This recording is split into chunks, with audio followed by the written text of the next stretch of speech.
जय Hind. BPSC TRE 3.0 primary का जो है प्रोविजनल आंसर की जारी कर दिया गया है और आपके मन में दो प्रश्न होगा। पहला तो यह कितने प्रश्नों पर आपत्ति दर्ज की जाएगी, कितने नंबर घटेंगे या बढ़ेंगे। दूसरा प्रश्न होगा कि इसका कट ऑफ पर क्या असर पड़ने वाला है, कट ऑफ क्या जाने वाला है। ये दोनों ही प्रश्न स्वाभाविक है और इस वीडियो में मैं आपको साक्ष्य के साथ इन दोनों प्रश्नों का जवाब दे दूंगा। वीडियो को पूरा देखिएगा। साथ ही अगर चैनल पर पहली बार आए हैं तो जल्दी से चैनल को सब्सक्राइब कर दीजिए, वीडियो को लाइक और शेयर कर दीजिए। तो चलिए अब वीडियो को शुरू करते हैं। सबसे पहले जो एक हमने यहाँ पर जैसे ही आंसर किया आया उसके 1 घंटे के बाद जो हमने एक पोल करवाया। इस पोल में हमने प्रश्न पूछा था कि प्राथमिक शिक्षक आंसर की जारी होने के बाद आपके नंबर कम हो रहे हैं या बढ़ रहे हैं। इसमें लगभग 1000 अभ्यर्थियों ने जवाब दिया था। तो 1000 अभ्यर्थियों में से बढ़ रहे हैं 29% अभ्यर्थी ऐसे हैं जिनके मार्क्स बढ़ रहे हैं, जबकि 71% अभ्यर्थियों ने कहा कि उनके मार्क्स कम हो रहे हैं प्रोविजनल आंसर की आने के बाद, जो कि मैं आपको पहले से ही बता रहा था और यह स्वाभाविक भी है। आप पहले भी देख लीजिए, टीआरई 1 हो टीआरई 2 हो, जो आप अपना आंसर मिलाते हैं ये गूगल से या यूट्यूब से और जो बीपीएससी आंसर की जारी करता है उसमें 2-3 प्रश्नों के जवाब में जो है फ़र्क होता ही है। अब यहाँ पर प्रश्न उठता है, देखिए यहाँ पर कमेंट भी किया गया है कि पहले 80 आ रहे थे अब 77 आ रहे हैं, और ये एक और अभ्यर्थी ने किया है कि इनके 80 थे अब 71 आ रहे हैं। तो कहीं ना कहीं बहुत से अभ्यर्थी, जो 71% अभ्यर्थियों का कहना है कि उनके मार्क्स जो हैं वो कम हो रहे हैं प्रोविजनल आंसर की जारी करने के बाद। इसका असर आपके कट ऑफ पर ज़रूर पड़ने वाला है, लेकिन उससे पहले अब एक और चीज़ दिखा देता हूँ। इसके अलावा मैंने और भी जिन अभ्यर्थियों को मैं जानता हूँ उनसे फीडबैक लिया, तो देखिए जो आंसर की आने से पहले 90 नंबर बता रहे थे, अब आंसर की आने के बाद 84 से 86 नंबर के बीच आ रहे हैं उनके। जिसके 85 नंबर आ रहे थे वह 80 से 82 के बीच में आ रहे हैं। जिसके 80 नंबर बन रहे थे वह 75 से लेकर 77 नंबर के बीच में है, और जिसके 75 नंबर बन रहे थे वो 71 से 72। अब मैं ये सभी अभ्यर्थियों के लिए नहीं कर रहा, लेकिन मैक्सिमम अभ्यर्थियों का जो है ऐसा ही जो है फीडबैक मिल रहा है। अब जो सबसे इम्पोर्टेंट प्रश्न जिसका आप जवाब जानना चाहते होंगे, कितने प्रश्नों पर ऑब्जेक्शन यानी कि आपत्ति दर्ज की जाएगी, कितने नंबर बढ़ेंगे घटेंगे। तो देखिए आज ही आंसर की जारी हुआ है, कल से ये सब चीज़ें शुरू हो जाएंगी। कई चैनलों पे कहा जाएगा कि 5 से 6 नंबर बढ़ जाएंगे या कम हो जाएंगे, कई कहेंगे 4 नंबर 5 नंबर, लेकिन मैं आपको एग्जैक्ट और साक्ष्य के साथ बताता हूँ। यह जो एग्ज़ाम है यह बीपीएससी का एग्ज़ाम है, इसमें जो है प्रोविजनल आंसर की और फाइनल आंसर की में ज़्यादा फ़र्क नहीं होता है, क्योंकि बीपीएससी जो होता है वह एससीईआरटी और एनसीईआरटी के आधार पर जो है अपना आंसर की जो है जारी करता है। आप जो भी आपत्ति दर्ज करेंगे, ऑब्जेक्शन उठाएंगे, उसका साक्ष्य जो है एनसीईआरटी या एससीईआरटी होना चाहिए। गूगल पर आपने क्या देखा या आपके शिक्षक ने यूट्यूब पर क्या पढ़ाया या ऑफलाइन आपके शिक्षक ने क्या पढ़ाया, वह बीपीएससी नहीं देखेगा, उसको सिर्फ एससीईआरटी और एनसीईआरटी चाहिए। तो कहने का मतलब ये है कि आपत्ति दर्ज करने के बाद अगर आपके मन में प्रश्न है या फिर ऐसा कोई भ्रम है कि 4 से 5 नंबर ऊपर नीचे हो सकता है, तो ऐसा भ्रम जो है उसको निकाल दीजिए। ज़्यादा से ज़्यादा अगर फ़र्क होगा भी तो 1 से 2 नंबर का होगा, इससे ज़्यादा जो है फ़र्क नहीं होता है प्रोविजनल और फाइनल आंसर की में। तो उम्मीद है कि आपको पहले प्रश्न का जवाब मिल गया होगा।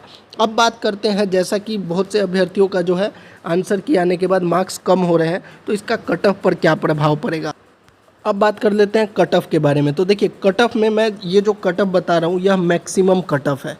इससे अगर 2 से 3 नंबर आपके कम हो रहे हैं तब भी आप उम्मीद रख सकते हैं। हालांकि बहुत से चैनलों पे दिखाया जा रहा है 85 प्लस कट ऑफ जाएगा, कहीं कहीं पे 90 भी बताया जा रहा है। साथ में यह भी कहा जा रहा है कि अगर इससे कम नंबर है तो आप टीआरई 4 की तैयारी शुरू कर दीजिए और उनका जो कोर्स है उसको ख़रीद लीजिए।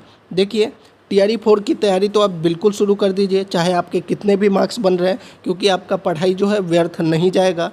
लेकिन जो कट ऑफ की बात है तो आप यह भ्रम दिमाग से निकाल दीजिए कि कट ऑफ 85 प्लस या 90 जाने वाला है। इससे 1 नंबर भी ऊपर नहीं जाएगा, इससे 1 या 2 नंबर कम हो सकता है, लेकिन इससे अधिक नहीं जाने वाला है। बहुत सी चीज़ों को देखने के बाद यह कट ऑफ को बनाया गया है। तो चलिए अब कट ऑफ पर बात कर लेते हैं। अगर मैं जनरल कैटेगरी की बात करूं तो 77 टू 80। हालांकि मैंने भी शुरू में कहा था कि 82 से लेकर 85 के अराउंड कट ऑफ हो सकता है, लेकिन जब आरक्षण में बदलाव हुआ, 65% के जगह 50% किया गया, तो जनरल की सीटों में जो है 15% की जो है वृद्धि हो गई। तो 15% अगर सीट बढ़ा है तो कहीं ना कहीं 1 से 2 नंबर कट ऑफ में भी कमी आएगी। और आपने अभी प्रोविजनल आंसर की में भी देखा है। तो इन सभी चीज़ों को ध्यान में रखकर मेरा मानना है जनरल में मेल का कट ऑफ जो है वह 77 से 80 के बीच ही रहने वाला है। एक आधा नंबर ऊपर नीचे है तब भी आप उम्मीद रख सकते हैं। वहीं फीमेल की बात करें तो 73 टू 75 जनरल कैटेगरी के लिए फीमेल का कट ऑफ जो है वह थोड़ा कम ही रहेगा, इससे ज़्यादा नहीं जाएगा। वहीं EWS की अगर बात करें तो EWS में मेल में जो है 73 से लेकर 76 तक आपका कट ऑफ रह सकता है। वहीं 68 से 70 के बीच में आप फीमेल में उम्मीद कर सकते हैं EWS में। EBC में जो है 63 टू 66 जो है आपका मेल का रह सकता है, वहीं फीमेल का 60 से लेकर 62 के बीच में आप उम्मीद रख सकते हैं। हालांकि 1-2 नंबर कम है, मैं फिर से बता रहा हूँ, 1-2 नंबर ऊपर नीचे है तब भी आप उम्मीद कर सकते हैं। यह जो है मैक्सिमम है, इससे कम जाएगा कट ऑफ, इससे ऊपर नहीं जाएगा। BC का जो है वह 72 से 75 जो है मेल कैटेगरी के लिए है, और फीमेल कैटेगरी के लिए जो है वह 64 से 67 के बीच में रह सकता है। वहीं अगर SC कैटेगरी की बात करें तो 61 से लेकर 63 के बीच में कट ऑफ जा सकता है। वहीं SC कैटेगरी में अगर फीमेल की बात करें तो फीमेल कैटेगरी का जो है 57 से लेकर जो है 60 के बीच में कट ऑफ रह सकता है।